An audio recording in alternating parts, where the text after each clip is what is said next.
the quickest way to change a look in your house is to change the paint color. Right, Chris? I would agree with that, yes. Chris is from Par Lumber, and he is going to teach us a little bit about how easy it is to paint yourself. Well, to paint yourself, yes. Well, I'm not going to paint myself, but I'm going to do some of the painting. All right, all right.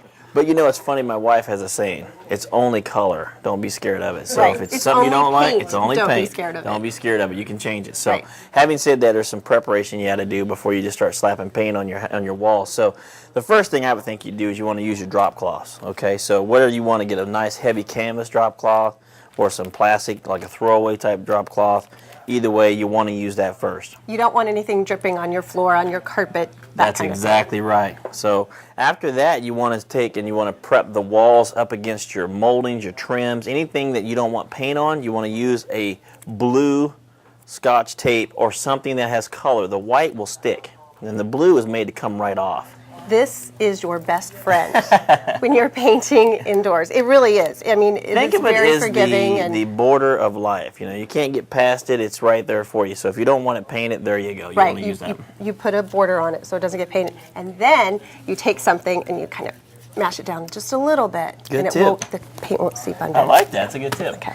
Okay, so after that, you want to decide what type of painting you're going to do. If you're in a big area, a big wall, you're in confined spaces or whatnot, and then you want to pick your tools of the trade, so to speak. So you have several different items here. You've got a finish or trim work brush.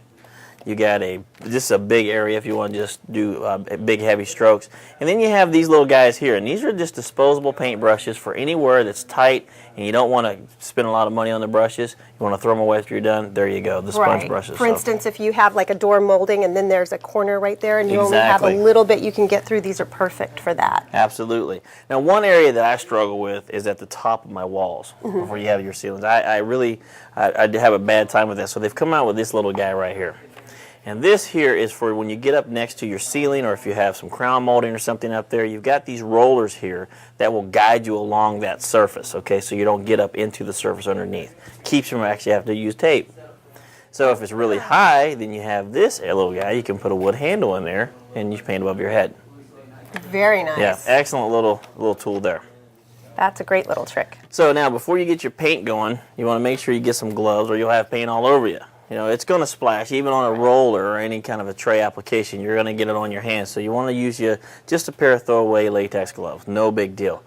Now you have two different ways you can store your paint or carry your paint. You can put it in a tray or you can put it in just a disposable bucket, either or. So you really shouldn't be painting straight out of the paint bucket? No. Why Should not? not. Well, I mean, it's just kind of messy because when you're dumping your paint or you're actually cleaning your brush for excess, it's going to start to run down the sides.